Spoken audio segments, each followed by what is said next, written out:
Hi hello नमस्ते, कशा आहात सगळे? मितवा मराठी रेसिपीमध्ये आज सगळ्यांचे खूप खूप स्वागत. तर आज आपण उपासाच्या दिवशी जी शेंगदाण्याची आमटी बनवतात ती कशी बनवायची ते आज आपण पाहणार आहोत. अगदी झटकन आणि पटकन होणारी रेसिपी आहे आणि त्याचबरोबर लहान बाळांसाठी सुद्धा ही हेल्दी रेसिपी आहे. उपवासाच्या दिवशी साबुदाणा खिचडी खाऊन कंटाळा आला असेल तर वरईचा भात बनवून त्याच्यासोबत तुम्ही अशा प्रकारे शेंगदाण्याची आमटी बनवून शेंगदाण्याची आमटी आणि भात खाऊ शकता. चला तर मग वेळ न घालवता आपण रेसिपीकडे वळूया. तर आता प्रथम आपण आमटीसाठी लागणारे साहित्य पाहू. तर इथे मी 1 वाटी भाजलेले शेंगदाणे घेतले. शेंगदाणे आपण भाजत असताना स्लो गॅसवर आपण 5 मिनिटं शेंगदाणे भाजून घ्यायचे आणि त्याचबरोबर 6 ते 8 लसणाच्या पाकळ्या आणि एका वाटीमध्ये आपण स्वच्छ धुतलेली कोथिंबीर आणि त्याचबरोबर 5 हिरव्या मिरच्यांचा वापर केलेला आहे. तुम्हाला जर पाहिजे असेल तर हिरव्या मिरचीच्या ऐवजी तुम्ही लाल मिरचीचा सुद्धा वापर करू शकता. चला तर मग वेळ न घालवता आपण कृतीकडे वळूया. तर प्रथम आपण मिक्सरच्या भांड्यामध्ये शेंगदाणे घालून घेऊ. त्यानंतर 7 ते 8 लसणाच्या पाकळ्या आपण इथे प्रथम ठोकल्याच्या सहाय्याने थोडं बारीक ठेचून घेणार आहोत. तर पाहू शकता तुम्ही व्हिडिओमध्ये दाखवते त्या पद्धतीने आपल्याला सर्व लसणाच्या पाकळ्या अशा वरच्यावर थोडं ठेचून घ्यायच्या आहेत.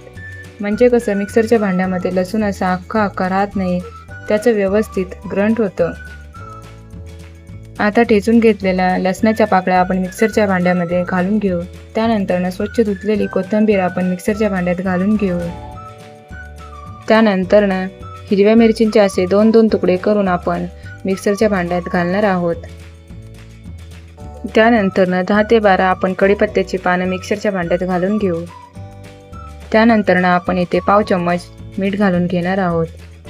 आता आपण थोडं पाणी घालून त्यानंतर मिक्सरच्या भांड्याचं झाकण लावून मिक्सरच्या सहाय्याने ऑन ऑफ मोडवर हे मिश्रण वाटून घेणार आहोत. तर पाहू शकता तुम्ही हे मिश्रण आता मस्त बारीक वाटून झालेलं आहे. आता आपण पुढच्या स्टेपकडे वळूया. गॅसवर कढई ठेवली आणि त्याच्यामध्ये आपल्याला 2 पळी तेल घालायचं आहे. आपल्याला इथं जास्त तेल घालायचं नाही, कारण की शेंगदाण्याला अगोदरच तेल असतं, म्हणून आपण इथे जास्त तेल घालणार नाही. आता आपण मिक्सरच्या भांड्यातलं बारीक केलेलं वाटण कढईमध्ये घालून घेऊ. आता आपण तेल आणि वाटण व्यवस्थित मिक्स करून घेऊ. आता आपण इथे स्लो टू मिडियम गॅसवर हे वाटण 1-2 मिनिटासाठी तेलामध्ये फ्राय करून घेणार आहोत. 2 मिनिटं झालेली आहेत. पाहू शकता तुम्ही वाटण मस्त असं तेलामध्ये फ्राय झालेलं आहे. आता आपण त्याच्यामध्ये 2 ग्लास गरम केलेलं पाणी कढईमध्ये घालून घेऊ. कधी पण आपण आमटी करत असताना चांगलं उकळलेलं गरम पाणीच घ्यायचं, म्हणजे कसं आमटीला छान कट येतो आणि त्याचबरोबर एक संगपणासुद्धा येतो. आमटी अशी पाणी वाटत नाही. आता थोडं पाणी आणि वाटण व्यवस्थित मिक्स करून घेऊ.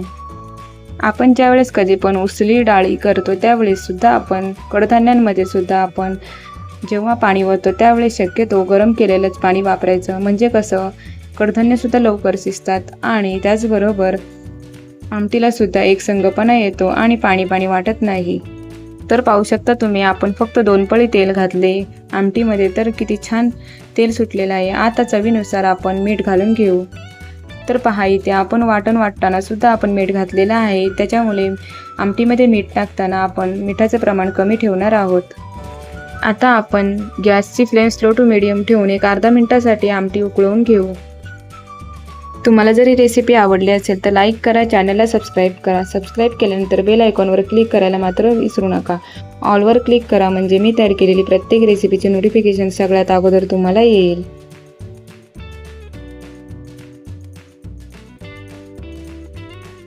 अर्धा मिनिट झालेला आहे. तर पाहू शकता तुम्ही अर्ध्या मिनिटातच आमटीला किती छान मस्त तेल सुटलेलं आहे आणि छान घट्टपणासुद्धा आलेला आहे. आता आपण गॅस बंद करून आमटी एका बाउलमध्ये काढून घेऊ. तर पहा आपण फक्त आमटीसाठी 2 पळी तेल घातलेलं आहे.